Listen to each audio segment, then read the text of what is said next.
Hello everyone, this is Shweta.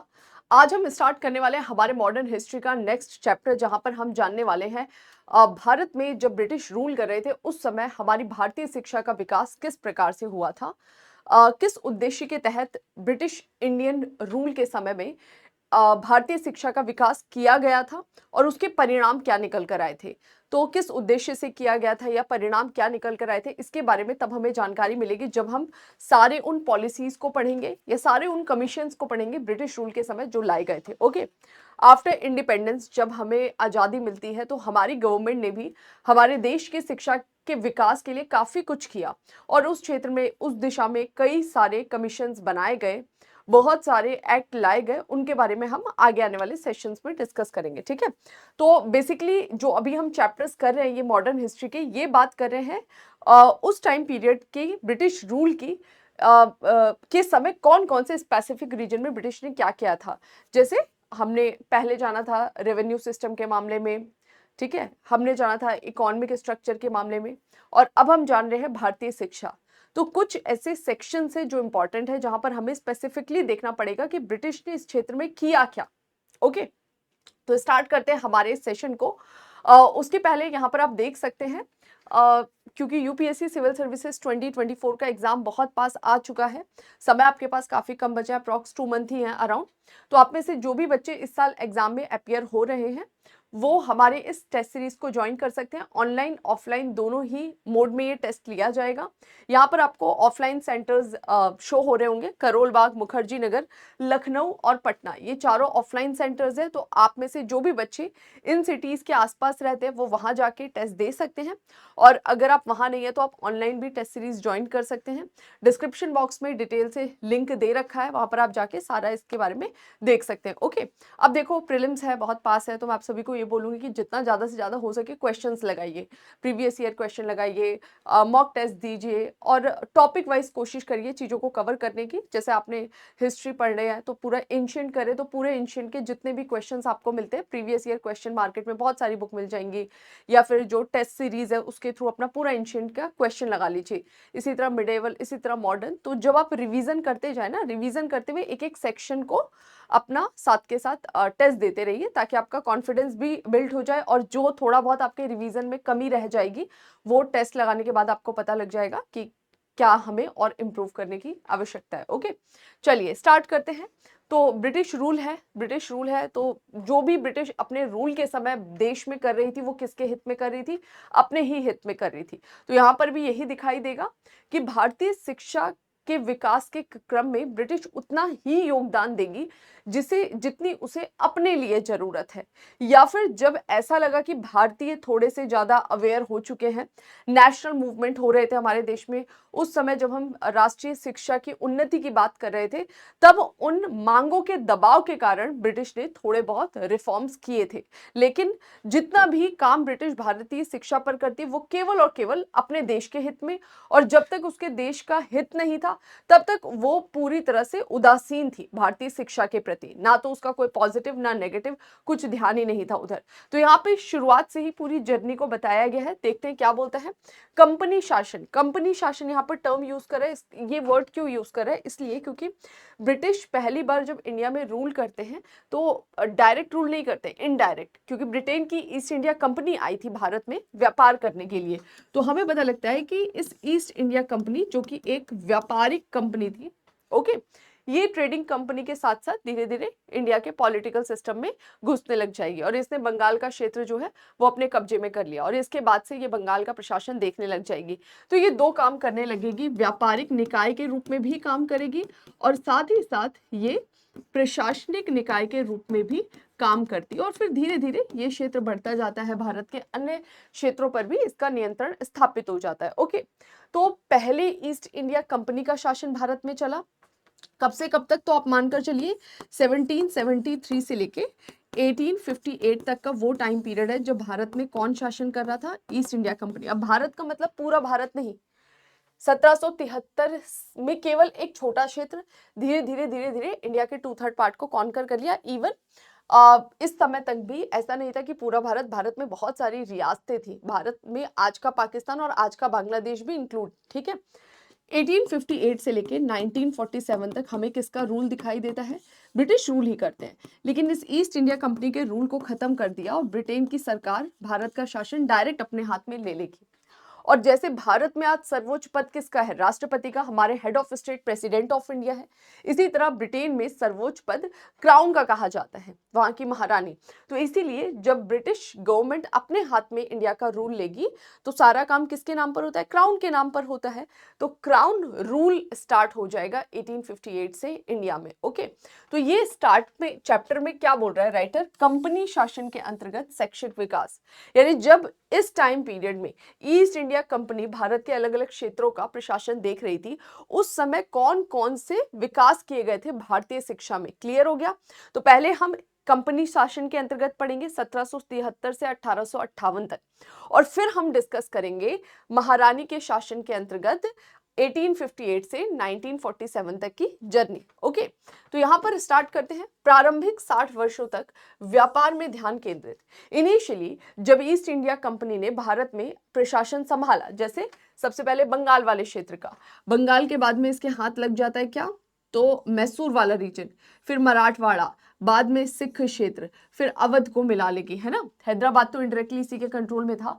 तो प्रारंभ में शुरुआती जो 60 साल था ना, ईस्ट इंडिया कंपनी ने इस समय लगभग 1813 तक बहुत ध्यान नहीं दिया।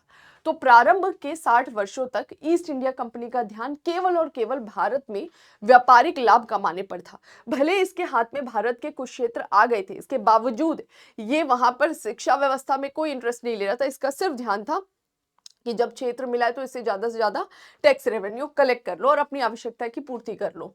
ठीक है, शिक्षा को प्रोत्साहन देने में कोई रुचि नहीं। रुचि होगी क्यों? क्योंकि ना तो ये इनका देश है, ना इन्हें यहाँ पर लोगों के प्रति कोई जवाबदेहिता है, ना तो यहाँ इनकी सरकार बननी है कि भैया इलेक्शन हो रहा है, वोट मिलेगा, अगर अच्छी शिक्षा नहीं दी तो वोट नहीं मिलेगा। तो जब डर ही नहीं है तो काम क्या? और जो अगर ये काम भी करेंगे भारतीय शिक्षा पर तो इससे इनको कोई फायदा तो मिलने वाला था नहीं। तो जब तक इनके दिमाग में था कि हमको कोई फायदा नहीं है, इन्होंने कोई रुचि नहीं दिखाई, ना पॉजिटिव ना नेगेटिव। जो जैसा भारत में प्राचीन व्यवस्था चल रही थी वही चल रही थी। अब भारत में प्राचीन व्यवस्था क्या थी? तो अगर आपने क्लास 8th की एनसीईआरटी पढ़ी होगी, नहीं पढ़ी तो प्लीज देखिएगा न्यू एनसीईआरटी।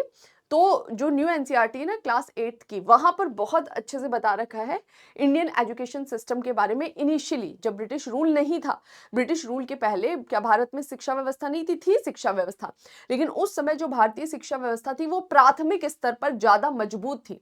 और गांव में छोटे स्तर पे चाहे कोई पुरोहित हो गए, वो लोग या फिर अन्य लोग जो है वो गुरु के रूप में शिक्षा देने का कार्य करते थे।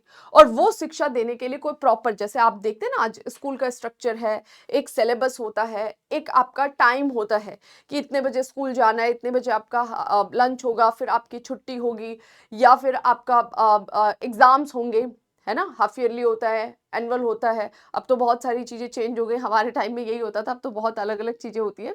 तो देखो ये ऐसा कोई स्ट्रक्चर नहीं था ब्रिटिश रूल के पहले। ब्रिटिश रूल के साथ ये व्यवस्था लाई गई थी। ब्रिटिश रूल के पहले भारत में शिक्षा व्यवस्था थी और प्राथमिक शिक्षा बहुत मजबूत थी, यानी ग्राउंड लेवल पर बच्चे ज्यादा शिक्षित होते थे। हायर एजुकेशन उतनी ज्यादा लोग नहीं ले पाते थे, लेकिन जो प्राइमरी एजुकेशन थी ऑलमोस्ट बच्चों को मिलता था। किस स्तर पे? ग्रामीण स्तर पे। और वो स्कूल वाला स्ट्रक्चर नहीं था, मंदिर के बाहर या जो कोई भी पार्क जैसी जगह होती थी, या फिर गुरुजन पेड़ के नीचे ही पढ़ा दिया करते थे और 10 से 15 बच्चे आते थे। और वो सारी बहुत ऐसा स्ट्रक्चर होता था कि मतलब बहुत फ्लेक्सिबल टाइप का स्ट्रक्चर था। अगर धान की रोपाई होनी है तो उस समय गुरु छुट्टी कर देते थे, क्योंकि बच्चे भी खेती में काम करते थे, गुरु लोग को भी घर में अपने काम होता था। फिर अपने हिसाब से ही वापस से स्कूल में आना चालू हो जाते थे। स्कूल मतलब जहाँ शिक्षा देते थे। कोई ऐसे एग्जाम जैसा स्ट्रक्चर नहीं था कि एनुअल हो रहा है, हाफ ईयरली हो रहा है, कोई मार्कशीट मिल रही है, नहीं, शिक्षा दिया जाता था। धीरे धीरे बच्चा शिक्षित होकर आगे बढ़ता रहता था। समझ में आ गया? तो ये वाला स्ट्रक्चर था, इसमें ज्यादा लोग एनरोल हो पाते थे, ज्यादातर लोग शिक्षित हो पाते थे।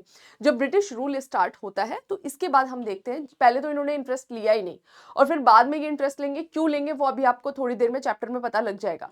तो जब इन्होंने इंटरेस्ट लेना चालू किया तो इन्हें समझ में आया कि भाई जो प्राइमरी एजुकेशन है यहाँ पर हमें काम करना पड़ेगा। और प्राइमरी एजुकेशन में अगर अकेले बंगाल के आसपास के क्षेत्र की बात करें तो वहाँ पर लाखों की संख्या में इस तरह का स्कूल व्यवस्था था। स्कूल मतलब वो स्कूल नहीं जो मैं बोल रही हूँ कि गांव घर में शिक्षा दी जाती थी। हर गांव में कितने गुरुजन होते थे जो इस प्रकार से शिक्षा देते थे। तो ब्रिटिश के लिए इजी नहीं था कि उसको रिप्लेस कर सके और हर जगह स्कूल बना सके, क्योंकि स्कूल बनाने के लिए वो बेसिक स्ट्रक्चर इतना डेवलप नहीं था, है ना। जो बुनियादी ढांचा होता है वो इतना डेवलप था नहीं। दूसरा कि ब्रिटिश के पास खुद इतना फाइनेंस नहीं था, या था भी तो वो अपने लिए यूज करेंगे ना, आपको क्यों देंगे। तो ब्रिटिश नहीं चाहती थी कि प्राइमरी एजुकेशन में हम कोई छेड़छाड़ करें, लेकिन ब्रिटिश ये जरूर चाहती थी कि प्राइमरी एजुकेशन हमारे हिसाब से हो। तो ब्रिटिश ने 8th क्लास के एनसीईआरटी का थोड़ा सा मैं लिंक करवा दे रही हूँ यहाँ पर। ब्रिटिश ने जो प्राइमरी एजुकेशन देने का स्ट्रक्चर था हमारे देश में उसको बने रहने दिया गया, लेकिन उनको अपने अधीन ला दिया। बोला कि जितने भी ऐसे गुरुजन जो हैं जो शिक्षा दे रहे हैं, जो भी विद्यालय स्ट्रक्चर जो आपने एस्टैब्लिश करा है, चाहे वो पेड़ के नीचे हो चाहे अपने घर पे हो, अगर आप हमारे अधीन आके काम करते हैं तो हम आपको फंड दिया करेंगे। ओके, हमारी तरफ से, सरकार की तरफ से आपको सपोर्ट मिलेगा, छोटा मोटा जो भी होगा।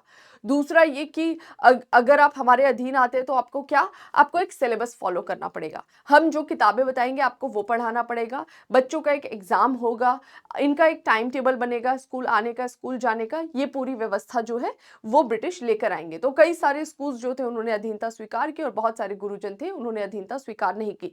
तो ब्रिटिश जब ये मॉडल लेकर आए थे ना, तो इसकी वजह से थोड़ा सा हमारे देश में जो प्राइमरी एजुकेशन है वो नेगेटिवली इफेक्ट हुई थी। क्यों? क्योंकि वो बच्चे जो धान की रोपाई, गेहूं की बुआई के समय छुट्टी कर लेते थे, अब क्या होगा, वो छुट्टी कर नहीं सकते क्योंकि स्कूल में तो कंपलसरी आना। तो ऐसी स्थिति में बच्चे जो है थोड़ा सा जो शिक्षा व्यवस्था है उससे दूर हट जाएंगे, या उनके माता पिता भी बहुत ध्यान नहीं, उनका ये था कि छोड़ो अपना खेती का काम करना है। पहले चीजें फ्लेक्सिबल थी तो वो लोग भी कंटिन्यू कर जाते थे, तो थोड़ा सा एजुकेशन का स्टैंडर्ड जो है वो गिरेगा। लेकिन बाद में ब्रिटिश प्राइमरी एजुकेशन पर फोकस करेंगे, वो सब क्या होगा वो हम आगे जानेंगे। अब ये एक चीज बस दिमाग में रखना है कि पहले 60 वर्षों तक इन्होंने भारतीय शिक्षा पर कोई ध्यान नहीं दिया। क्या रीजन था? क्योंकि इनको कुछ फायदा समझ नहीं आ रहा था। तो ये बिल्कुल न्यूट्रल थे, तो जो पुरानी व्यवस्था थी वही चल रही थी। अब क्या होता है आगे, व्यक्तिगत स्तर पर ही प्रयास चल रहा था। लोग जो करना चाह रहे थे वो कर रहे थे। जैसे मैंने बोला, ग्रामीण जो ढांचा था वहां पर लोग व्यक्तिगत रूप से जो प्रयास कर रहे थे कि भाई हम गुरु हैं, हमें बच्चों को शिक्षा देनी है, वो चल रहा था। ब्रिटिश ने कोई रोल प्ले नहीं किया, ठीक है। कंपनी ऐसे शिक्षित भारतीय चाहती थी जिन्हें शास्त्रीय स्थानीय भाषाओं का ज्ञान हो, जो विभाग और रियासतों के साथ पत्र व्यवहार में मदद कर सके। तो प्रारंभ में तो ब्रिटिश का कोई ध्यान था नहीं, आगे धीरे धीरे ध्यान होगा। क्यों? क्योंकि कंपनी जब इंडिया के बाकी क्षेत्रों पर नियंत्रण स्थापित करेगी, मैसूर इसके अधीन आ गया, मराठवाड़ा आ गया, सिख आ गया, अवध आ गया, तो इतने सारे क्षेत्रों के प्रशासन को चलाने के लिए अधिकारी के रूप में तो ब्रिटेन से लोगों को उठा लाती थी, लेकिन नीचे जो कर्मचारी होते थे, क्लरिकल लेवल के होते थे, उस स्तर पर ये नहीं चाहती थी कि ब्रिटेन के लोग आए, क्योंकि ब्रिटेन के लोगों को ये उतना वेतन नहीं दे पाती, बहुत कम सैलरी पर ये क्लरिकल लेवल पर अपॉइंटमेंट कर रही थी। तो उसके लिए इसने सोचा कि अब हमें कुछ ऐसे पढ़े लिखे भारतीय चाहिए, बेसिक ग्राउंड लेवल पर, जिनको वहां की क्षेत्रीय भाषाओं का ज्ञान हो। तो अगर हम कोई भी अपना काम कर रहे हैं, क्षेत्रीय स्तर पर प्रशासन देख रहे हैं, फॉर एग्जांपल अगर मैं बात करूं मैसूर वाले क्षेत्र का, तो ब्रिटिश को कुछ ऐसे लोग चाहिए जिन्हें वहां की लैंग्वेज आती हो और उनसे ये वहां पर अपना एडमिनिस्ट्रेशन संभाल सके, ग्राउंड लेवल पर, क्लरिकल लेवल पर। आप समझ गए? ठीक है। तो उन्हें विभाग, रियासत, इनके साथ पत्र व्यवहार करने के लिए भी नियुक्त किया जाएगा। कुछ भी लिखने विखने का काम है तो ब्रिटिश कैसे करेंगे, वो लैंग्वेज तो आती नहीं है इस क्रम में, ठीक है। तो ये पहले क्या चाहते थे, इनिशियली इनको इस तरह के शिक्षित भारतीय चाहिए थे जिन्हें भारतीय भाषाओं का ज्ञान हो और जिनको वो अपॉइंट कर सके क्लरिकल लेवल पर, ठीक है। 1781 में स्टार्टिंग में सिर्फ इनका इतना ही था। तो इसके लिए जो पुरानी भारतीय शिक्षा व्यवस्था चल रही थी उससे काम हो जा रहा था, क्योंकि पुरानी भारतीय शिक्षा व्यवस्था में क्या थी, ग्रामीण शिक्षा दी जा रही थी। और ग्रामीण शिक्षा में हम यही तो देख रहे थे कि भाई लोकल जो वहाँ के गांव के लोग होते थे, गुरुजन, वो शिक्षा देते थे, तो वो अपनी भाषा में, तो उनसे काम चल जा रहा था। लेकिन 1781 में वॉरेन हेस्टिंग्स द्वारा कलकत्ता मदरसा की स्थापना की गई। अब कलकत्ता मदरसा क्यों स्थापित किया जा रहा है? कलकत्ता मदरसा स्थापित करने का उद्देश्य ये था कि वहां पर जो भी इस्लाम धर्म से संबंधित बच्चे हैं उनकी शिक्षा की व्यवस्था की जा सके, वहां पर उस तरह के गुरुजन अपॉइंट किए जा सके, और वहां से जो बच्चे पढ़कर निकलेंगे, समझ में आ गया है, क्योंकि उनको इस्लामिक कानूनों के बारे में पता होगा, तो वहां से जो बच्चे पढ़कर निकलेंगे उनका ये प्रयोग करने वाली थी ब्रिटिश उन क्षेत्रों में जहां पर इस्लामिक कानूनों का प्रयोग किया जाता। फॉर एग्जाम्पल, जो भी न्यायाधीश थे वो न्याय कैसे देते, तो जो हमारे भारत के पुराने धार्मिक कानून थे उसके हिसाब से इस्लाम धर्म में न्याय दिया जा रहा है या हिंदू धर्म में न्याय, समझ में आ रहा है। तो उस स्तर पर ये चाहते थे कि ऐसे कुछ बच्चे निकले जिन्हें उस धर्म के बारे में ज्ञान हो और उनका हम प्रयोग कर सके अपने प्रशासन के लिए। 1791 में जोनाथन डंकन द्वारा बनारस संस्कृत कॉलेज का स्थापना कराया गया। अब यहाँ पर बनारस संस्कृत कॉलेज स्थापित किया जा रहा है, इसका क्या उद्देश्य है? इसमें कुछ ऐसे बच्चे निकलेंगे जिनको संस्कृत का अच्छा ज्ञान होगा, और जो भी संस्कृत में पुराने वैदिक ग्रंथ हैं उनका ये अनुवाद भी करवा सकते हैं, उन ग्रंथों को इनके माध्यम से पढ़वा भी सकते हैं, और जो हिंदू कानून है या फिर बोल सकते हैं कि होता है ना हर एक धार्मिक ग्रंथ पर आधारित कानूनी व्यवस्था, यहाँ इन विद्यार्थियों की मदद से उनका विश्लेषण ये करवा सके।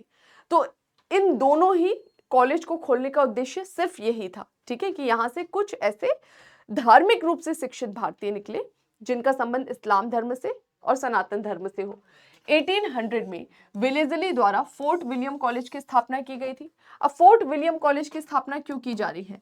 तो भाई भारत में जब इनका क्षेत्र फैलने लगा तो इन्हें समझ में आया कि ये लोग व्यापारी हैं, इनका काम है व्यापार करना, इनके अंदर वो स्किल नहीं है जो कि एक एडमिनिस्ट्रेटिव ऑफिसर के अंदर में होना चाहिए, या फिर ये उतने कैपेबल नहीं है कि व्यापार प्रशासन दोनों संभाल सके। तो प्रशासन संभालने के लिए आज भी हमारे देश में जो आप सिविल सर्विसेज की तैयारी कर रही है, पूरा क्या ये हमारे देश का प्रशासन संभालने के लिए तो ढांचा तैयार किया गया है।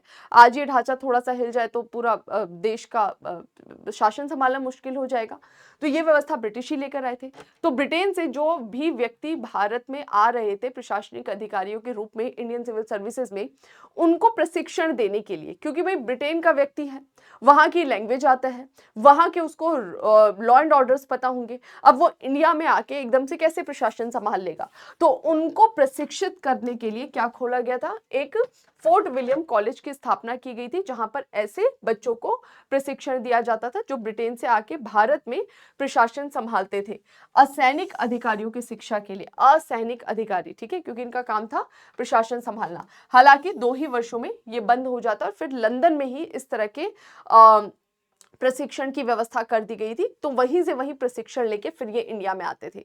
तो यहाँ पर राइटर बस ये बताना चाह रहा है कि शुरुआत की अगर आप 50-60 साल देखोगे ना, तो इसने शिक्षा व्यवस्था में बहुत कुछ काम नहीं किया और ना इसको जरूरत लग रहा था। जो थोड़ा बहुत जरूरत लगा कि इस्लामिक और हिंदू ग्रंथों के अनुवाद के लिए, या फिर इसे लगा कि उनसे संबंधित जो संहिताएं हैं, कानून है, उनकी व्याख्या के लिए, उसके लिए इसने कलकत्ता में मदरसा खुलवा दिया, बनारस में संस्कृत कॉलेज खुलवा दिया, और यहाँ पर फोर्ट विलियम वो भी 2 साल बाद बंद हो जाता है। समझ में आया?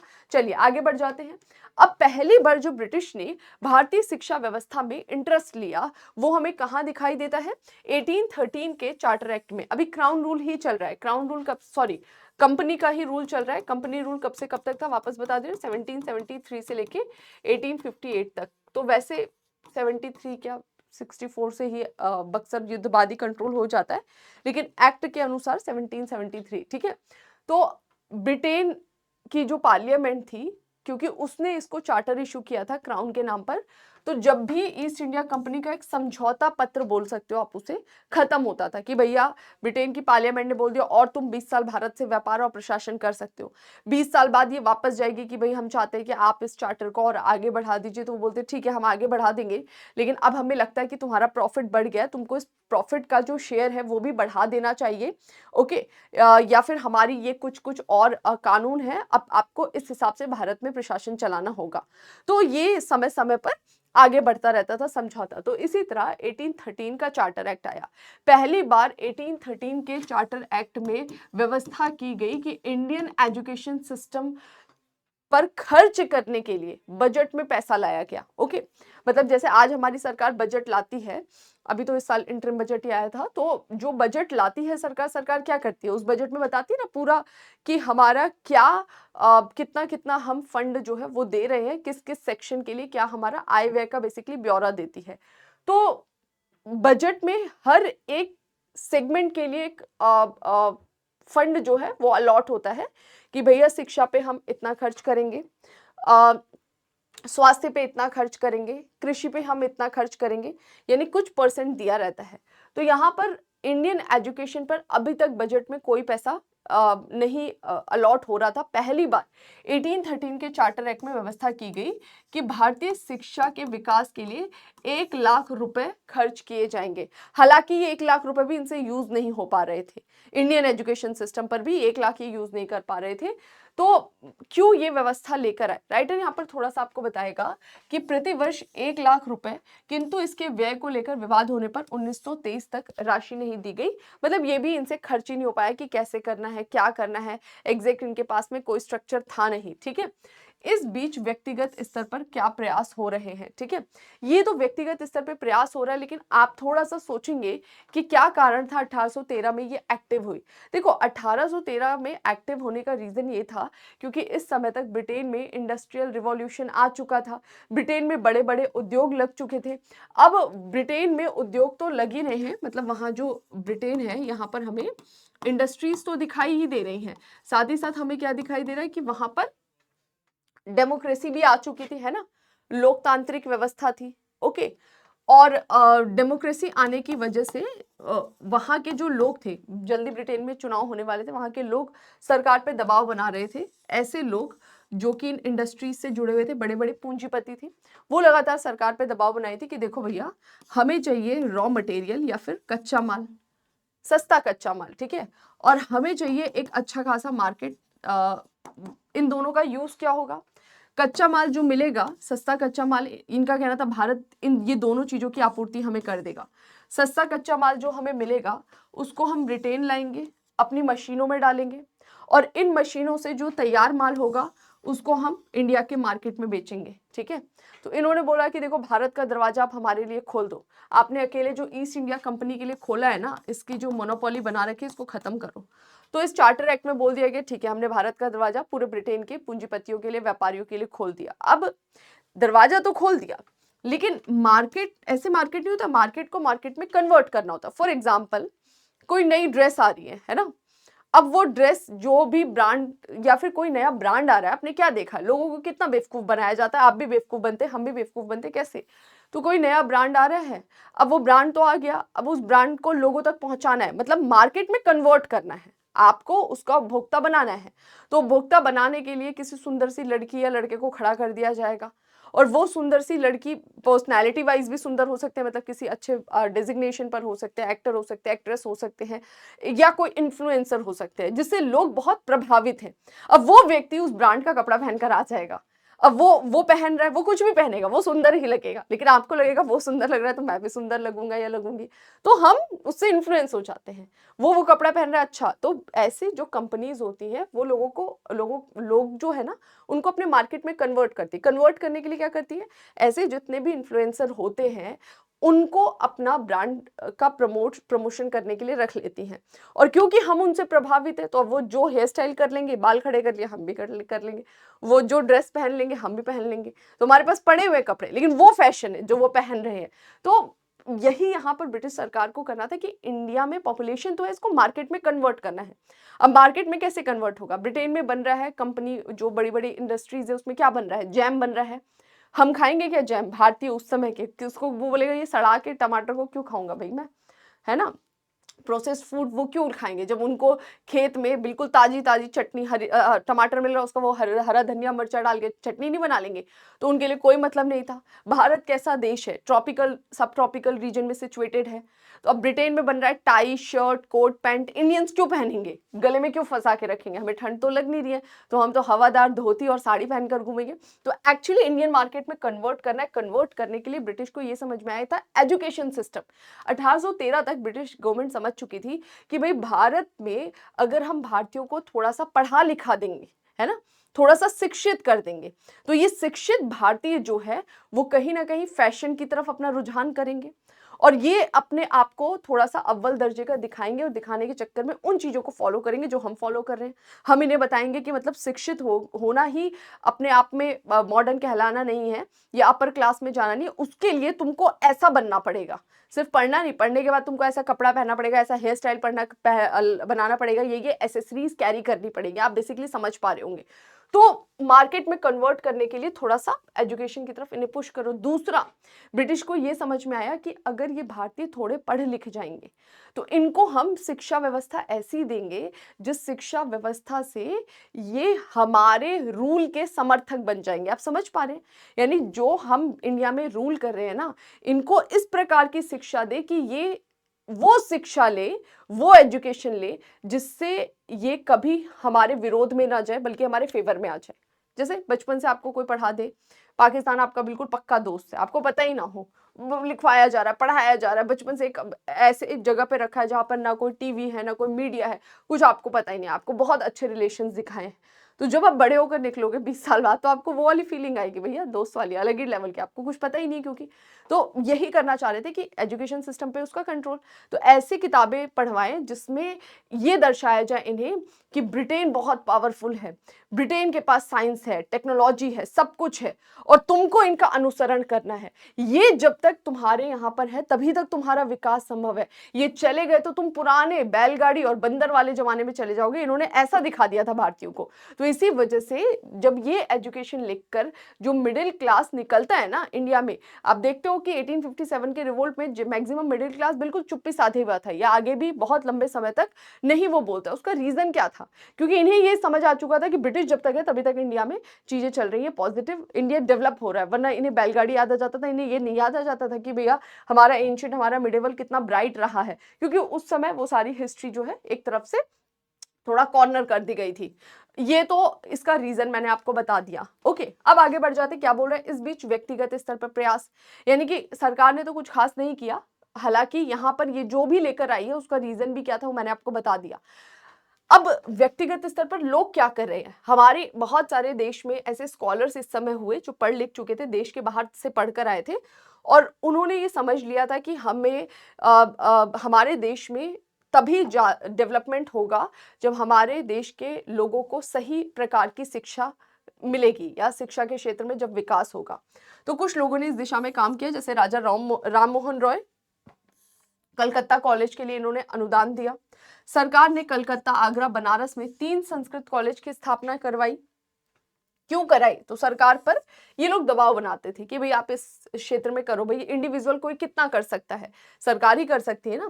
स्थानीय विद्वानों को प्रोत्साहित और आधुनिक विज्ञान को प्रारंभ करने के लिए बनाया गया। अब देखो ये बोल रहा है कि ये जो 3 संस्कृत कॉलेज भी खोले गए थे ना, उसका उद्देश्य भी यही था कि जो लोकल स्कॉलर्स थे ना कहीं उनको अपने फेवर में करना और आधुनिक विज्ञान को प्रारंभ करने की दिशा में ये कदम बढ़ाया गया था। ठीक है, अब यहाँ पर ब्रिटिश गवर्नमेंट अभी तक तो कुछ करना चाह नहीं रही थी। जो थोड़ा बहुत रिफॉर्मर्स थे उनके कहने पे इसने स्कूल वगैरह खोल दिए 2-4, बहुत कुछ नहीं किया। 1813 का चार्टर एक्ट डेफिनेटली लाया गया, एजेंडा जिस एजेंडे से लाया गया वो एजेंडा भी ये फुलफिल नहीं कर पाई।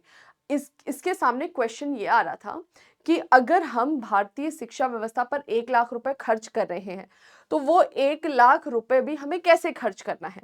मतलब पहले तो इनका प्लान ही नहीं प्रिपेयर्ड था ना कि हमें इंडिया में किस तरह की एजुकेशन देनी चाहिए। क्या हमें साइंस टेक्नोलॉजी इस तरह की एजुकेशन देनी चाहिए या फिर हमें जो प्राचीन भारत में शिक्षा व्यवस्था चल रही है विज्ञान और तर्क से अलग, वो साहित्य कला इसका शिक्षा देना चाहिए। दूसरा क्वेश्चन ये था कि हम लैंग्वेज क्या रखें, क्या हमें इंग्लिश लैंग्वेज में शिक्षा देनी चाहिए या इनकी पुरानी वही लोकल लैंग्वेज या संस्कृत को में शिक्षा व्यवस्था को बने रहना देना चाहिए। तो ब्रिटिश के सामने ये जो क्वेश्चन आया ना, इसको ब्रिटिश स्कॉलर्स 2 धड़े में विभक्त हो गए और 2 ग्रुप्स हमें दिखाई दिए। कुछ ब्रिटिश स्कॉलर्स जो थे उनको बोला गया प्राच्यवाद, ये भी आपको 8th क्लास की एनसीईआरटी में मिल जाएगा। इनका कहना था कि देखिए हमें भारतीयों को शिक्षा देते हुए जो इनकी प्राचीन शिक्षा थी ना उसी पर जोर देना चाहिए और इन्हें बताना चाहिए कि इनकी प्राचीन सभ्यता बहुत ही विकसित थी, है ना? इनकी प्राचीन सभ्यता का गुणगान करना चाहिए। तो फिर पूछा ब्रिटेन ने कि इसका क्या फ़ायदा होगा? इन स्कॉलर्स का कहना था देखो, तुम जब इनके प्राचीन सभ्यता का गुणगान करोगे, तो ये आपके प्रति आभारी हो जाएँगे और ये बोलेंगे कि ये सही आदमी है ना? और आप इसका साथ लेते हुए इसके साथ आगे बढ़ सकते हो, इन पर रूल कर सकते हो, ठीक है? वहीं दूसरा ग्रुप जिसको आंग्लवादी कहते हैं, इनका कहना था क्या बोल रही है कि पुचकारो दुलारो और इनका साथ लेके आगे बढ़ो। बोले साथ क्या लेना है? उनका कहना था अंग्रेजी भाषा में शिक्षा देंगे, इनको रोज लताड़ेंगे, ऐसे सिलेबस लेकर आएंगे जिसमें इन्हें बताएंगे कि देखो जो भी है सब कुछ है ब्रिटेन, इसको सब कुछ जो विज्ञान और तकनीक के बारे में किसी भी चीज के बारे में हम बताएंगे, उसको बताते हुए भी हमें यही बताना है इन्हें और यही जताना है कि देखो जो है सब ब्रिटेन है। और ये नहीं कि विज्ञान और तकनीक इन्हें सिखाना है, बस ये बताना है कि विज्ञान तकनीक सबका जो विकास है वो हमें कहाँ दिखाई दे रहा है, ब्रिटेन से दिखाई दे रहा है। ब्रिटिश इतने आगे थे, ब्रिटिश ने ये किया तो ऐसा हुआ, ब्रिटिश ने ऐसे ये इस दिशा में कदम बढ़ाया तो ये हुआ, ताकि ये हमारे फॉलोअर्स बन जाए। इनको अपना फॉलोअर बना दो और कभी मत बताओ कि ये विकसित थे, इनको हमेशा दिखाओ कि भैया तुम नीचे थे और तब तक नीचे रहोगे जब तक हमें फॉलो नहीं करोगे। तो अगर तुम इन्हें हमें हमारे फॉलोअर्स बना दोगे, तो जब ये हमें फॉलो करेंगे तो ये हमारे खिलाफ रिवोल्ट क्यों करेंगे? तो भाई हमारे फॉलोअर्स बन जाएंगे ना। तो ऐसा कहना था आंग्लवादियों का। इन दोनों के बीच में विवाद होता है, दोनों ने अपने अपनी बात रखी, फाइनली इसकी बात को माना गया और ये जो स्कॉलर्स बोल रहे थे उस दिशा में कदम बढ़ाया गया, अंग्रेजी भाषा में शिक्षा दी गई। और इन्होंने एक और लॉजिक दिया, इन्होंने बोला देखो अंग्रेजी में शिक्षा ले लेंगे तो इनको हम क्लरिकल लेवल पर अपॉइंट करेंगे, हमारे बड़े काम आएंगे, तो हमारी ये एज अ ह्यूमन रिसोर्स भी काम कर देंगे। इसको ही अपॉइंट किया गया, इसकी बात को माना गया। लोक शिक्षा समिति के दो दल, एक प्राच्य शिक्षा समर्थक और दूसरा आंग्ल शिक्षा, दोनों के बारे में मैंने बता दिया। फरवरी 1935 में मैकाले ने पाश्चात्य विज्ञान और साहित्य के लिए अंग्रेजी भाषा को सर्वोत्तम माना। अब विषय क्या चुने गए कि भारतीयों को हमको सिखाना क्या है? तो भारतीयों को सिखाना है पाश्चात्य विज्ञान, यानी पश्चिमी विज्ञान के बारे में बताना है। लेकिन पश्चिमी विज्ञान बेसिकली सिर्फ ये इस स्तर पर बताएंगे कि उन्होंने ऐसा किया तो आपको उसको फॉलो करना है। समझ में आ गया? तो पाश्चात्य विज्ञान और साहित्य के बारे में ये पढ़ाने वाले थे और मीडियम क्या रखने वाले थे? अंग्रेजी मीडियम, इंग्लिश मीडियम। अंग्रेजी भाषा को सर्वोत्तम माना गया।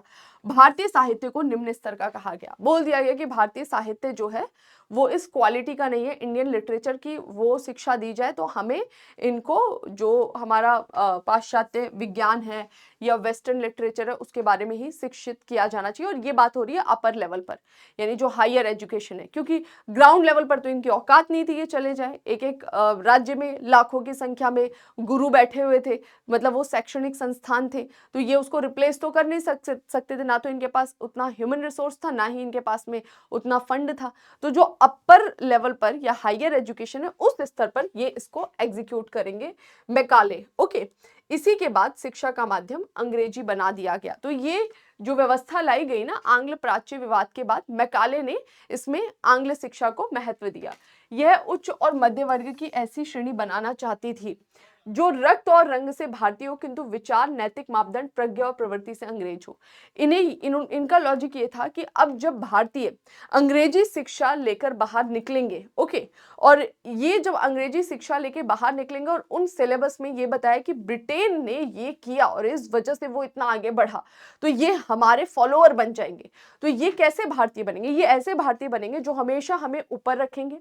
ये रंग रूप में, मतलब रंग रूप थोड़ी बदल जाएगा, आपका रंग भी वही रहेगा, रूप भी वही रहेगा। भारतीय नस्ल के तो भारतीय नस्ल रहेगी, तो रंग रूप में भारतीय होंगे, लेकिन यहां से क्या हो जाएंगे? ब्रिटिश हो जाएंगे, हमारे समर्थक हो जाएंगे और कभी भी हमारे खिलाफ रिवोल्ट नहीं करेंगे, है ना? वो शिक्षा बहुत बड़ा तरीका होता है।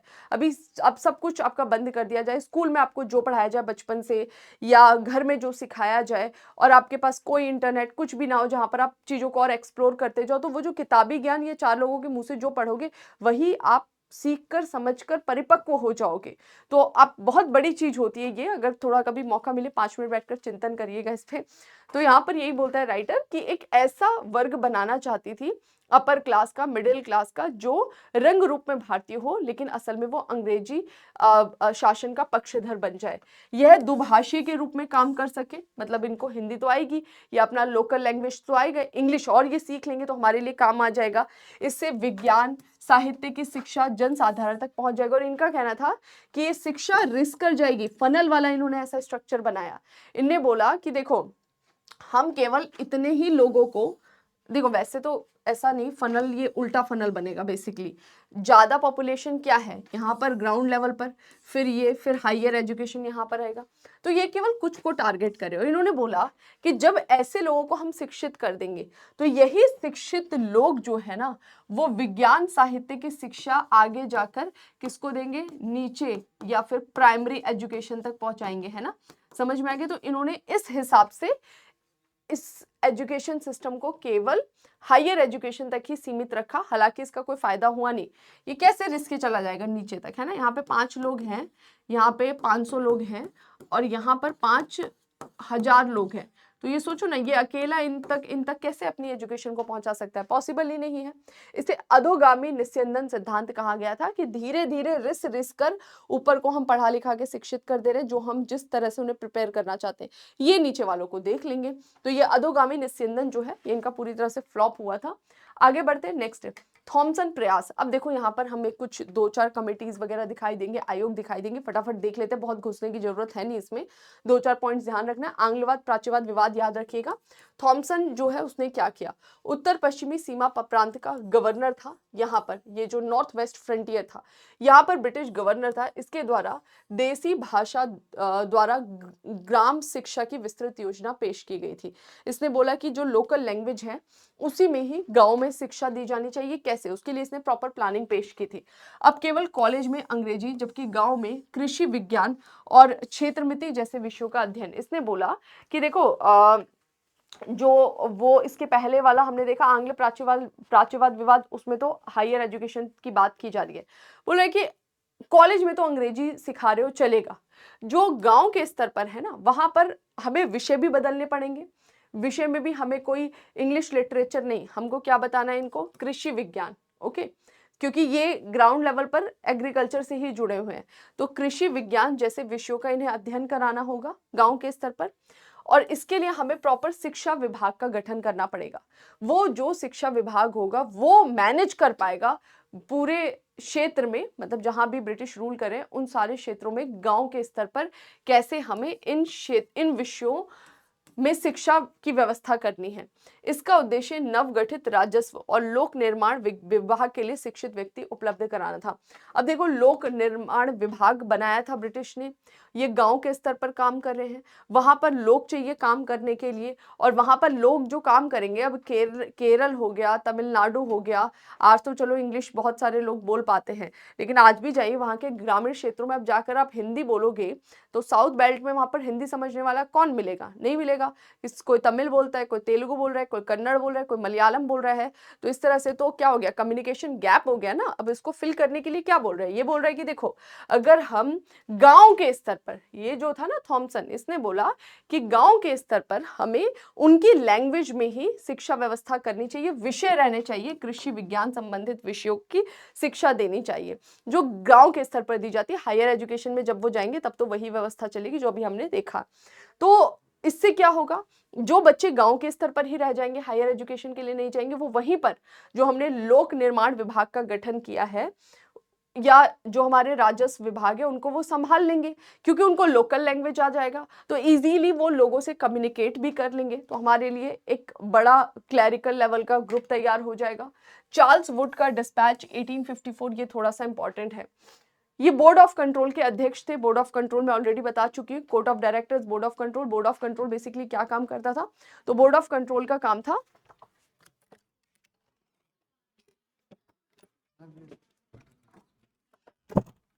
बोर्ड ऑफ कंट्रोल का क्या काम था, बोर्ड ऑफ कंट्रोल का काम था कि ईस्ट इंडिया कंपनी जो है उसके प्रशासनिक मामलों पर नियंत्रण रखना। तो बोर्ड ऑफ कंट्रोल के ही अध्यक्ष थे चार्ल्स वुड। इन्होंने भारत की भावी शिक्षा की योजना दी। इसे भारतीय शिक्षा का मैग्ना कार्टा कहा जाता है। मैग्ना कार्टा जैसे हमारे फंडामेंटल राइट को कॉन्स्टिट्यूशन का, क्योंकि इतना डिटेल से बता रखा है। तो जब कोई चीज बहुत डिटेल से, बहुत विस्तृत रूप से, प्रॉपर वे में पेश की जाती है तो उसे मैग्ना कार्टा, तो इसे भारतीय शिक्षा का मैग्ना कार्टा और पहला विस्तृत प्रस्ताव कहा। ओके, तो आंग्ल प्राच्य विवाद आपने देखा, हायर एजुकेशन के लिए इंग्लिश। फिर हमने देखा थॉमसन योजना, नॉर्थ वेस्ट फ्रंटियर का गवर्नर था, उसने बोला कि भैया हमें गांव के स्तर पर लोकल लैंग्वेज को प्रायोरिटी पर रखना चाहिए, और इस तरह की जब आप बात करते हैं ग्रामीण शिक्षा की तो उसमें हमें कृषि विज्ञान पर ज्यादा महत्व देना चाहिए। अब ये जो चार्ल्स वुड आया ना, इसने डिटेल में एजुकेशन सिस्टम पर अपना पूरा प्लानिंग पेश किया। क्या क्या इसने बोला? सरकार जनसाधारण की शिक्षा का उत्तरदायित्व ले। इसने बोला कि जो आप ग्राउंड लेवल पर लोगों पर छोड़े वो मत छोड़ो, सारी रेस्पॉन्सिबिलिटी गवर्नमेंट की होनी चाहिए, वो अपने हाथ में ले ले एजुकेशन सिस्टम को। गांव में देसी भाषा के प्राथमिक स्कूल, जिलों में आंग्ल भाषाई हाई स्कूल, और तीनों प्रेसिडेंसी में विश्वविद्यालय बनाए जाए। 3 प्रेसिडेंसी कहां पर है? बंगाल प्रेसिडेंसी, सॉरी मद्रास, और ये बॉम्बे। इसका कहना था कि देखो गांव में तो देसी भाषा में ही शिक्षा दी जाए, सारा कंट्रोल में गवर्नमेंट की हो, और गवर्नमेंट गांव के स्तर पे देसी भाषा को प्रायोरिटी पर दे, और डिस्ट्रिक्ट स्तर पर, यानी गांव के कई, हर एक स्टेट डिस्ट्रिक्ट में कन्वर्ट होता है। डिस्ट्रिक्ट के अंदर क्या होते हैं? हर एक जिले में नगर होते हैं और गांव होते हैं। तो ये बोल रहे हैं कि गांव के स्तर पर तो देसी भाषा, और जब जिले के स्तर पर बच्चे बाहर जा रहे हैं जैसे कि आपका हाई स्कूल वगैरह के लिए, तो वहां पर किसकी व्यवस्था की जाए? आंग्ल भाषाई व्यवस्था की जाए। और अगर वो ग्रेजुएशन के लिए जा रहे, यूनिवर्सिटीज में जा रहे हैं, तो इसका कहना था कि तीनों प्रेसिडेंसी में हमें यूनिवर्सिटीज जो है उसको एस्टैब्लिश करना चाहिए। कहाँ कहाँ पर? कलकत्ता है, मद्रास है और बॉम्बे है।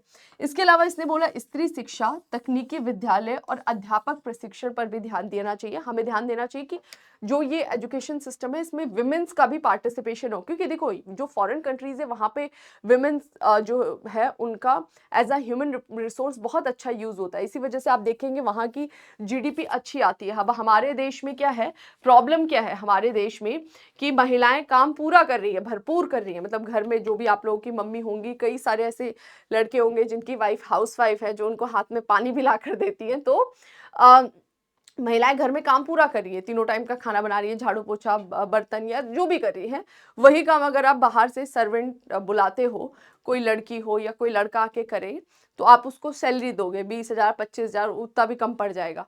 तो वो सैलरी जब आप दोगे तो वो जीडीपी में काउंट हो जाएगा, है ना। लेकिन वही अपने घर की जो महिलाएं काम करती हैं, ये थोड़ा सा लूप होल है कि वो जो काम करती है और उससे जो पैसा बचता है उसको तो जीडीपी में काउंट नहीं किया जाता है, क्योंकि उसको कोई पति पैसा तो देता नहीं है कि लो भैया तुम्हारी तनख्वाह है। लेकिन जो फॉरेन कंट्रीज थी वहां पर विमेंस घर के बाहर जाके काम करती थी, तो उनका जो पार्टिसिपेशन था वो जीडीपी में काउंट होता है, जिसकी वजह से वो शो होता। अभी इंडिया में जब वही लोग रूल कर रहे हैं उनको समझ में आता है कि विमेंस का बहुत इंपॉर्टेंट रोल है। विमेंस जो है इनका लेबर एक तो हमें सस्ता मिल जाएगा कंपेरेटिवली, लड़कों के कंपेरिजन इनको कम सैलरी पे रख लेंगे, और ये हमारे लिए काफी काम आ सकती है। तो स्त्री शिक्षा पर भी बल दिया गया है ना, तकनीकी विद्यालय खोले गए, अध्यापक प्रशिक्षण पर बल दिया कि ये जो हमारा न्यू एजुकेशन सिस्टम है इसके लिए, इसका कहना था चार्ल्स वुड डिस्पैच में कि जो टीचर्स है ना उनको भी हमें प्रशिक्षित करना चाहिए। अनुदान सहायता की बात की गई, धर्मनिरपेक्षता, लोक शिक्षा विभाग की सिफारिश की गई। 1857 में तीनों प्रेसिडेंसी विश्वविद्यालय खोल दिए गए। जो बोला गया था ना कि भैया 3 आपको विश्वविद्यालय खोलने हैं, अभी हमने यहाँ पर पढ़ा था ओके कि तीनों प्रेसिडेंसी में विश्वविद्यालय खोले जाए। तो बोल रहे हैं कि 1857 में तीनों प्रेसिडेंसी में यूनिवर्सिटीज खोल दिए गए। स्त्री शिक्षा प्रयास की दिशा में 1849 में बेथुन ने कलकत्ता में बेथुन स्कूल की स्थापना की। बिहार के पूसा में कृषि संस्थान, और रुड़की में आज भी जो आपको दिखाई देता है इंजीनियरिंग कॉलेज, अभियांत्रिकी संस्थान, उसकी स्थापना की गई। तो चार्ल्स वुड ने अपना पूरा एक ब्यौरा दिया जिसको भारतीय शिक्षा के क्षेत्र में मैग्ना कार्टा कहा जाता है। इसकी रिकमेंडेशंस क्या क्या थी, और उन रिकमेंडेशंस को बहुत कम समय में आगे लागू कर दिया जाता है। आगे बढ़ जाते हैं। क्राउन के शासनाधीन शिक्षा का विकास। तो अभी हमने 3 इंपॉर्टेंट चीजें पढ़ी, वो किसके? ईस्ट इंडिया कंपनी के टाइम पीरियड में 1773 से लेके 1858 तक, ठीक है। सबसे पहले हमने पढ़ा आंग्ल और प्राच्य विवाद, है ना। आंग्ल प्राच्य विवाद के पहले भी हमने पढ़ा था ना, नहीं, आंग्ल प्राच्य विवाद पढ़ा। उसके बाद से हमने पढ़ा थॉमसन प्रयास, किधर गया, ओके, आंग्ल प्राच्य विवाद पढ़ा हमने, ठीक है। आंग्ल और प्राच्य विवाद जो है ये किसकी बात कर रहा था, हायर एजुकेशन सिस्टम की बात कर रहा था, वो हमने देखा। फिर बोल रहा है ये थॉमसन प्रयास, थॉमसन जो है इसने क्या बोला था, ग्राउंड लेवल पर प्राइमरी एजुकेशन देसी भाषा में रखा जाए, ठीक है। नेक्स्ट जो बात की गई थी वो किसकी की गई थी आपका, इसके बाद जो है थॉमसन प्रयास के बाद अगला हम देखते हैं चार्ल्स वुड का डिस्पैच आया 1854 में। इसने डिटेल से बताया कि इसके लिए क्या व्यवस्था और इसके लिए क्या व्यवस्था, और इसके तहत यूनिवर्सिटीज को खोला गया था। अब बढ़ जाते एक स्टेप आगे, क्राउन के शासनाधीन, यानी जब क्राउन रूल चल रहा था, क्राउन के रूल में 1858 से 1947 तक हंटर शिक्षा कमीशन, हंटर शिक्षा आयोग 1882-83 इसका टाइम पीरियड था। ये थोड़ा सा एक एक दो लाइन देख लो आप, इंपॉर्टेंट है। इसे 1854 के बाद शिक्षा के प्रयास में क्या हुआ है उसका रिव्यू करने के लिए अपॉइंट किया गया था। यानी 1854 तक तो आपने देख लिया चार्ल्स वुड डिस्पैच, उसके बाद क्या हुआ है क्या नहीं हुआ है, क्या हमें रिफॉर्म्स करना चाहिए, क्योंकि क्राउन रूल नया स्टार्ट हुआ है। तो 1854 के बाद शिक्षा के क्षेत्र में विकास के समीक्षा के लिए हंटर कमीशन का गठन किया गया। इसका कार्य प्राथमिक और माध्यमिक शिक्षा तक सीमित था। अब देखना यहाँ पे केवल किसकी बात कर रहा है, प्राइमरी एजुकेशन तक, और फिर माध्यमिक यानी वही जो है आपका 5वीं 10वीं कक्षा तक सीमित है। यूनिवर्सिटी की बात यहाँ पर नहीं कर रहा है, तो यहाँ पर थोड़ा सा ये ध्यान रखना होगा। इसने क्या सुझाव दिया, प्राथमिक शिक्षा पर विशेष ध्यान, इसका नियंत्रण नगर और जिला बोर्ड को दे दिया जाए, साहित्यिक और व्यवहारिक शिक्षा दी जाए, स्त्री शिक्षा पर बल, ये इसकी रिकमेंडेशन थी। इसने बोला कि आपको प्राइमरी एजुकेशन पर ज्यादा ध्यान देना पड़ेगा। अगर प्राथमिक शिक्षा सही नहीं है तो माध्यमिक शिक्षा में आपको गड़बड़ी दिखाई देगी। मतलब बच्चा पहले ग्राउंड लेवल पर अच्छे से प्रिपेयर नहीं है, यानी कई सारे बच्चों को एलकेजी यूकेजी में क्या होता है, वो तारे जमीन पर वाला हाल होता है कि ए सीधा ए उल्टा ए दिख रहा होता है ना, वी डब्ल्यू जैसा लगता है, डब्ल्यू वी जैसा लगता है, बहुत सारे बच्चों को प्रॉब्लम होता है, जेड एन जैसा लगता है। तो जब एलकेजी यूकेजी में क्लियर नहीं होता तो वो 5वीं में जाकर क्या होते हैं, फिर लुढ़क जाते हैं, फेल हो जाते हैं। तो यहाँ पर यही बोला इसने कि पहले आप प्राइमरी एजुकेशन को अपना थोड़ा सा मजबूत करिए और आपके विषय साहित्य व्यवहारिक शिक्षा का ही इनको ज्ञान दो, ज्यादा क्या पढ़ाना इनको टेक्नोलॉजी, ठीक है। इसके बाद माध्यमिक और कॉलेज शिक्षा का तीव्र प्रसार हुआ और बोल रहा है कि यही रीजन था, ये जो हंटर कमीशन ने रिकमेंडेशन दी थी प्राइमरी एजुकेशन पर फोकस करो। जब प्राइमरी एजुकेशन अच्छी मिल जाती है ना तो फिर खुद आगे अगर बच्चा 5वीं तक ठीक ठाक सा पढ़ लेता है तो फिर देखो वो 10वीं तक भी निकलेगा और आगे भी जाएगा।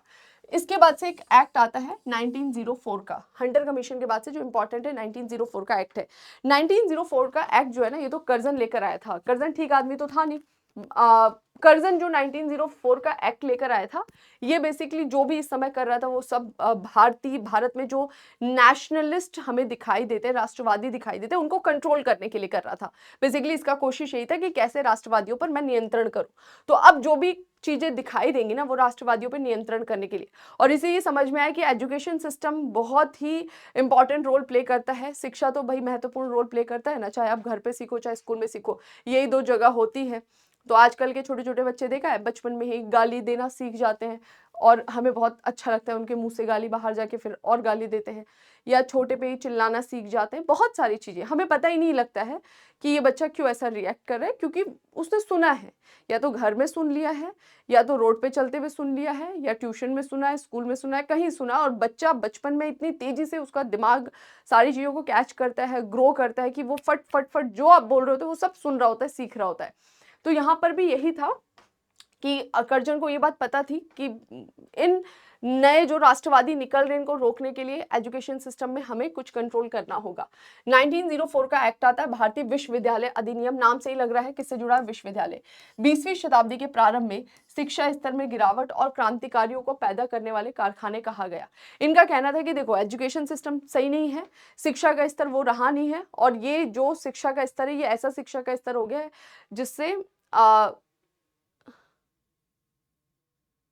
ठीक है, ये जो शिक्षा का स्तर है बेसिकली जो हमारे इंडियंस जो है ना उनका कहना था कि ये जो शिक्षा का स्तर है ये सही नहीं है और ये जो शिक्षा का स्तर सही नहीं है, इसको बदलाव करने के लिए हमारे यहाँ डिमांड तो की जाती थी, लेकिन इसको पॉजिटिव वे में नहीं लाया गया, इसको नेगेटिव वे में लाया गया।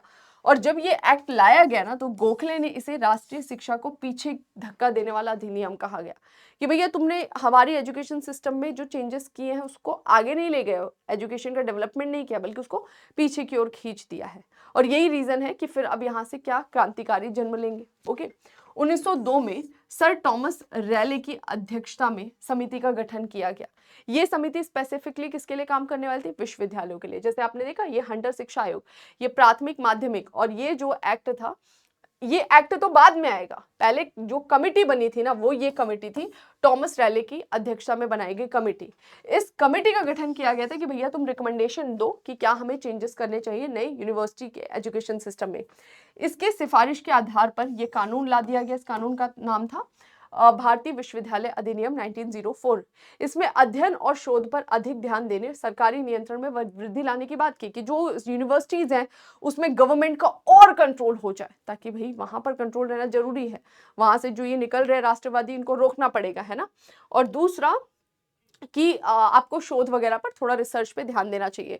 वास्तव में कर्जन इसके माध्यम से राष्ट्रवाद के समर्थक शिक्षित वर्ग को रोकना चाहता था। फॉर एग्जांपल, यूनिवर्सिटीज पे ज्यादा कंट्रोल है गवर्नमेंट का। अब कोई भी बच्चा कुछ भी इधर उधर करे, थोड़ा भी इधर उधर करे, कोई बच्चा किसी राष्ट्रवादी से जाकर मिल रहा है तो उसको रेस्ट्रिकेट कर देना, ठीक है, बहुत सारी इस तरह की एक्टिविटी करना, कब? जब सरकार का बहुत ज्यादा नियंत्रण होगा वहां पर।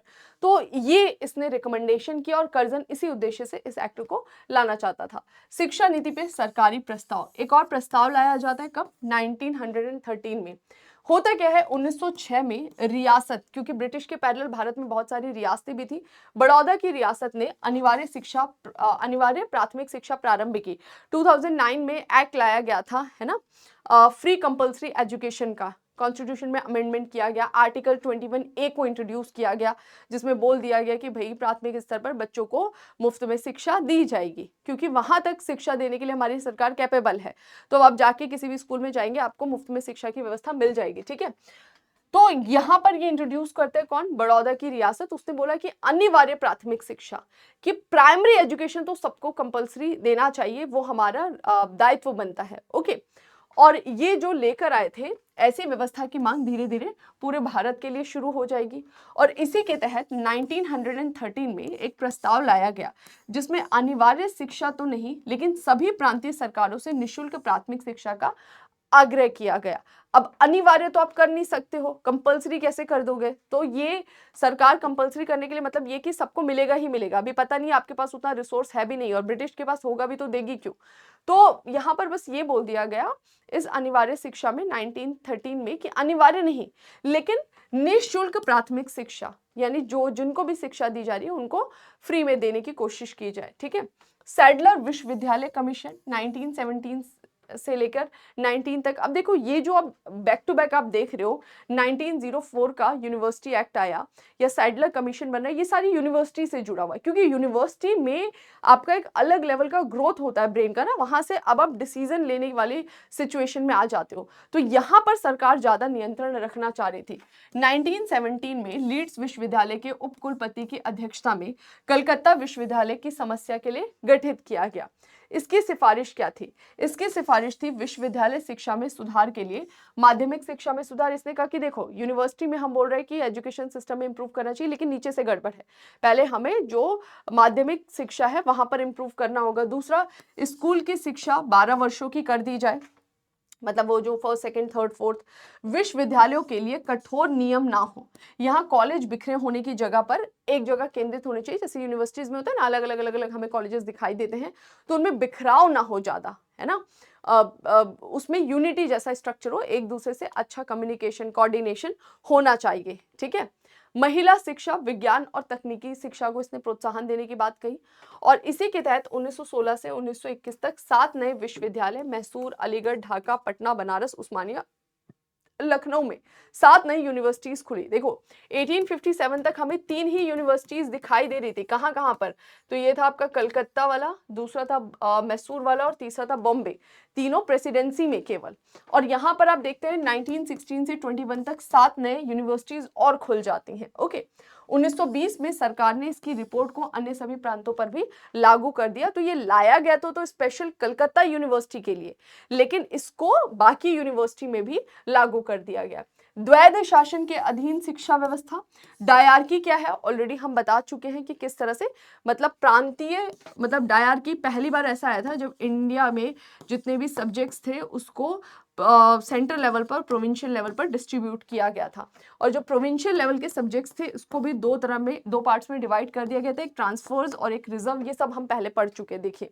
तो ये जो व्यवस्था थी ना, दो तरीके से नियंत्रण, प्रांतीय विषयों यानी प्रांतों को जो विषय दिए गए हैं उन पर दो तरीके से नियंत्रण, एक तो इसके नियंत्रण में और एक थोड़ा इंडिपेंडेंट। इसी व्यवस्था को द्वैध शासन बोला गया था।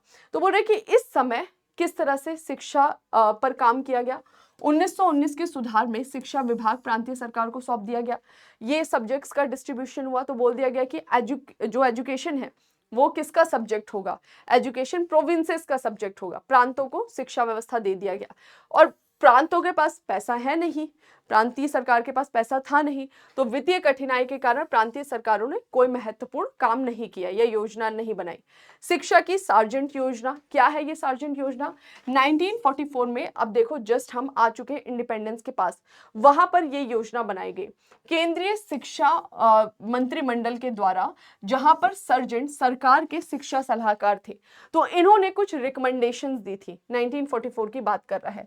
इसने बोला 3 से 6 वर्ष तक पूर्व माध्यमिक शिक्षा होनी चाहिए, 6 से 11 वर्ष तक अनिवार्य शिक्षा व्यवस्था होना चाहिए, 11 से 17 वर्ष तक उच्चतर माध्यमिक और उच्च शिक्षा होना चाहिए, जिससे 20 वर्ष में बच्चा एक पूरी तरह से साक्षर हो जाए। यानी जो पूरा एजुकेशन सिस्टम है ना, इसको इसने एक नॉर्मल साइकिल जो है उसको छोटे छोटे पार्ट्स में डिवाइड किया कि यहाँ पर पूर्व माध्यमिक शिक्षा दी जाए इस उम्र के बच्चों को, इसको अनिवार्य, और यहाँ पर उच्चतर और उच्च, और इस हिसाब से बच्चा 20 वर्ष में साक्षर हो जाएगा। शिक्षकों के लिए इसने बोला, सार्जेंट ने, कि शिक्षकों के लिए हमें प्रशिक्षण पर बल देना चाहिए।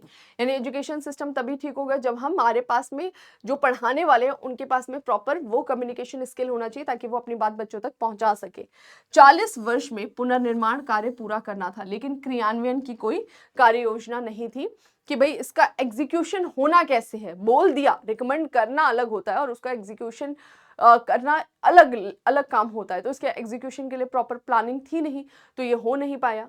अब आ जाते हैं फाइनली, आपने मोटा मोटी देख लिया, थोड़ा ही हमको जानकारी रखना था क्योंकि किताब में दिया, अब हमको छोड़ना है नहीं, तो हम थोड़ा बहुत पढ़ते हुए आगे चल रहे हैं। अगर मेंस में कभी भी आपसे पूछ रहा है भारतीय शिक्षा के बारे में ब्रिटिश रूल के टाइम पीरियड में, तो आप काफ़ी अच्छे से बता सकते हैं। और बताते हुए आपको ये कहानी नहीं लिखनी है कि इस कमीशन ने ये रिकमेंड, ये रिकमेंड, ये रिकमेंड। आपको कमीशंस के नाम पता होने चाहिए। थोड़ा डिफ्रेंशिएट कर दीजिए कि भाई ईस्ट इंडिया कंपनी के समय में ये कुछ कमीशंस आए थे, क्राउन रूल के समय ये आए थे। इन्होंने जो भी जिस भी दिशा में प्रयास किया वो क्या है, उनका हित या फिर हमारा दबाव। समझ में आ गया है। और उसके पहले भारत में ऑलरेडी बहुत महत्वपूर्ण शैक्षणिक व्यवस्था स्थापित थी ग्राउंड लेवल पर, है ना। तो ये भी नहीं है कि भाई इनके आने के बाद से हमारी शिक्षा व्यवस्था एस्टैब्लिश हो रही है। इवन इनके आने के बाद से जो प्रॉपर स्कूल वाला स्ट्रक्चर लाए उससे कई बच्चे प्राइमरी एजुकेशन से दूर हो गए थे। अंग्रेजों की शिक्षा नीति का मूल्यांकन, ये भी पूछा जा सकता है। तो ये 4-5 पॉइंट्स पॉजिटिव नेगेटिव दोनों पता होने चाहिए शिक्षा देने के कारण। पहले तो ये ध्यान रखो ये सारा काम क्यों कर रहे हैं। तो बोल रहा है प्रबुद्ध भारतीयों द्वारा मांग। एक तो हमारे जो स्कॉलर्स है पढ़ लिख जाएंगे, राजा राम मोहन रॉय जैसे, वो लोग बोलेंगे कि भारतीयों की शिक्षा पर आप काम करिए, बजट में शिक्षा की व्यवस्था, बजट में शिक्षा के लिए भी पैसा दीजिए। ईसाई मिशनरी, जो ईसाई मिशनरीज जो थे, हमें इनका भी रोल दिखाई देता है। देखो क्रिश्चियन मिशनरीज जब इंडिया में आते हैं ना, पहली बार 1813 में क्रिश्चियन मिशनरीज के लिए प्रोविजन किया गया था। ब्रिटिश कानून में बोल दिया गया था कि भाई क्रिश्चियन मिशनरी ओपनली इंडिया में आ सकते हैं, क्योंकि अगर वो आते, मिशनरीज वो होते हैं जो कि धार्मिक रूप से आपको प्रभावित करते हैं, धर्मांतरण कराने का काम करते हैं। अगर भारतीय ईसाई धर्म में परिवर्तित होते हैं तो एक क्रिश्चियन जिस पर दूसरा क्रिश्चियन रूल करेगा, आप अपोज करोगे। कई बार तो हम धर्म के आधार पर ही एक्सेप्ट कर लेते हैं किसी का रूल, है ना, क्वालिटी नहीं, रिलीजन के बेस पर। तो यहाँ पर यही था कि इन दोनों कारणों से इन्होंने शिक्षा के क्षेत्र में काम किया। और ये जो ईसाई मिशनरी थे ना, इन्होंने खुद शिक्षा के क्षेत्र में काम किया। आज भी आप देखो बहुत सारे हमारे ट्राइबल एरियाज हैं, वहाँ पे क्रिश्चियन मिशनरीज एक्टिव होती हैं, और वो लोग क्या करती हैं, एजुकेशन देने का काम करते हैं उन दूर दराज के गाँव के क्षेत्रों में। तो इनका भी काफ़ी प्रयास रहा और इनका भी काफ़ी प्रयास रहा था। इन दोनों की बदौलत काफ़ी अच्छा काम हुआ एजुकेशन लेवल पर। निम्न स्तरीय पदों पर भारतीयों की आपूर्ति। दूसरा क्या कारण था, ब्रिटिश खुद क्यों काम करी, क्योंकि ब्रिटिश को भी भारत में अच्छा खासा ह्यूमन रिसोर्स चाहिए था। रिसोर्स तो तब बनेगा ना जब पढ़ लिख जाएगा, तो क्लैरिकल लेवल पर काम करने के लिए उसको पढ़े लिखे भारतीय चाहिए थे। शिक्षित भारतीय इंग्लैंड निर्मित वस्तु के उपभोक्ता भी, जैसा मैंने बोला अभी, कांटा छुरी कौन प्रयोग करेगा, ब्रेड कौन खाएगा, जैम बटर कौन खाएगा। तो जब पढ़ लिख जाता है आदमी तो वो थोड़ा सा स्टैंडर्ड अपना उठा लेता है, जिसको आप स्टैंडर्ड उठाना कहते हैं, कि भाई ऐसा करेगा तो इस अपर क्लास में आ गया, या फिर ये लोगों के साथ उठने बैठने लायक है ना। अब आप किसी होटल में जाइए, दाल चावल मिलाकर खाइए, देखिए क्या हाल होगा। तो उनका जो भी पूरा डाइनिंग सेट होता है, उस पर आप बैठेंगे, उसको पूरा यूज़ करने का वो पूरा प्रोसेस क्या है, जो आप डाइनिंग एटिकेट्स बोलते हैं, वो कौन सीखेगा, वो वही सीखेगा ना जो इस कैटेगरी में आ जाएगा। तो इसलिए इनको मार्केट में कन्वर्ट करना है, तो इनकी शिक्षा पर काम करो, थोड़ा पढ़ा लिखा दो। इसे भारतीय अंग्रेजी रंग में रंग जाएंगे और ब्रिटिश साम्राज्यवाद को स्थायित्व मिलेगा। ये भी है कि भैया अंग्रेजी भाषा में पढ़े लिखे हमारे, और इनको किताब में वही पढ़ाया जा रहा है, हमारी प्रशंसा, तो ये ऐसे भारतीय बन जाएंगे जो हमारे रूल को फेवर करेंगे। ओके, परिणाम निरक्षरता में वृद्धि हुई। देखो यहाँ पर हमारी जो बच्चे हैं ना, वो ज़्यादा बाहर हुए एजुकेशन सिस्टम से। जो पहले भारत का एजुकेशन सिस्टम था वो कैसा था, परंपरागत, कि भैया कटाई बुआई हो रही है तो छुट्टी मार लो या नहीं आ रहे। अब वो व्यवस्था थोड़ी सी रिजिड हो गई, एग्जाम होना, चीज़ें होना, तो उसकी वजह से धीरे धीरे बच्चे स्कूल जाना बंद कर देंगे। समझ में आया। तो निरक्षरता में वृद्धि हुई, शिक्षा व्यवस्था महंगी, जिससे इस पर शहरी विशेषाधिकार, जो हायर एजुकेशन की बात कर रहे हैं, अंग्रेजी में शिक्षा की बात कर रहे हैं, वो थोड़ा सा महंगा हो गया। वो महंगा हो गया तो भाई गांव का वो आदमी जो लगान नहीं चुका पा रहा है, वो बच्चे को 5वीं 8वीं 10वीं के बाद से कहाँ भेज पाएगा बाहर। तो इस वजह से क्या हो रहा है कि थोड़ा सा शहरी विशेषाधिकार, यानी कि शहरों में जो मिडिल क्लास है, अपर मिडिल क्लास या अपर क्लास के लोग हैं, वही बच्चों को वहां तक शिक्षा दे पा रहे हैं। ठीक है। स्त्री शिक्षा की पूर्ण उपेक्षा, साथ ही वैज्ञानिक तकनीकी शिक्षा की भी। स्त्री शिक्षा बोल देने से नहीं, स्त्री शिक्षा की दिशा में आपने काम क्या किया, तो काम तो कुछ स्पेसिफिक दिखाई नहीं दिया हमें। और दूसरा वैज्ञानिक तकनीकी शिक्षा, ये ध्यान रखो, आपने कई जगह पढ़ा होगा विज्ञान की शिक्षा। देखो ये किस तरह की वैज्ञानिक शिक्षा दे रहे थे, ये बता रहे थे कि ब्रिटिश ने ऐसा किया, विज्ञान के क्षेत्र में ऐसे आगे बढ़ा। तो ये जो वैज्ञानिक शिक्षा दे रहे हैं वो केवल ब्रिटिश ने क्या करके आगे बढ़ा है वो दिखा रहे हैं, उसकी प्रशंसा कर रहे हैं। वो विज्ञान और तकनीकी शिक्षा हमें दे नहीं रहे हैं। अगर देते तो भारत में इंडस्ट्रियल रिवॉल्यूशन आ जाता, औद्योगिक क्रांति आ जाती, लेकिन आई ही नहीं, क्योंकि आने ही नहीं दिया इन्होंने। ठीक है। तो ये इनका थोड़ा सा हमने क्रिटिसाइज कर लिया, थोड़ा क्या पूरा ही क्रिटिसाइज करने लायक थे। तो ये थोड़ा ध्यान रखना है एग्जाम के लिए, ये चैप्टर्स इंपॉर्टेंट है जो भी अभी हम पढ़ रहे हैं ना, चाहे इनका एडमिनिस्ट्रेशन या इकोनॉमिक स्ट्रक्चर या एजुकेशन सिस्टम, ये इंडिविजुअल थोड़ा थोड़ा आपको पता होना चाहिए। जब आप मेंस में बैठेंगे तो आपको पता लगेगा इसका क्या वैल्यू है। ठीक है। बाकी अब हम मिलेंगे हमारे नए सेशन में। कोई भी आपको डाउट है आप कॉमेंट सेक्शन में पूछ सकते हैं, जो किताब में लिखा है मैं आपको वही पढ़ाती हूँ। कहीं कुछ भी डाउट हो ना, आप कॉमेंट में लिख दिया करो हमको भैया ये समझ में नहीं आ रहा है। ठीक है। और जब आप मल्टीपल टाइम्स पढ़ेंगे और जब आप क्वेश्चन पेपर लगाएंगे तब आपको इसका इंपॉर्टेंस पता लगेगा। कई बच्चों को लगेगा ये क्या है, किताब में यही है, और ये मेंस के लिए इंपॉर्टेंट है। वही जब मेंस में क्वेश्चन आता है ना कि भाई आलोचनात्मक टिप्पणी करें, तो वो 4 पॉइंट नहीं मिलते कि वो 4 पॉइंट क्या, तो बच्चे हवा में कुछ लिख रहे होते हैं। तो ये जो 4-4 5-5 पॉइंट्स बताएं, यही पॉइंट्स अगर आपने याद किया है, मल्टीपल टाइम रिवाइज किया है और एग्जाम में अपने साथ लेकर गए हो ना, तो कैसे भी क्वेश्चन पूछेगा आप इजीली उसको प्रेजेंट कर देंगे, और सही तरीके से प्रेजेंट करेंगे, हवा में बात नहीं करेंगे। लॉजिक जो पॉइंट्स है ना उनके साथ में आप इससे बात कर सकते हैं। ठीक है। चलिए फिर मिलते हैं नए सेशन में कुछ इन्फॉर्मेशन के साथ। तब तक अपना ध्यान रखिए, रिवीजन करते रहिए। Thank you.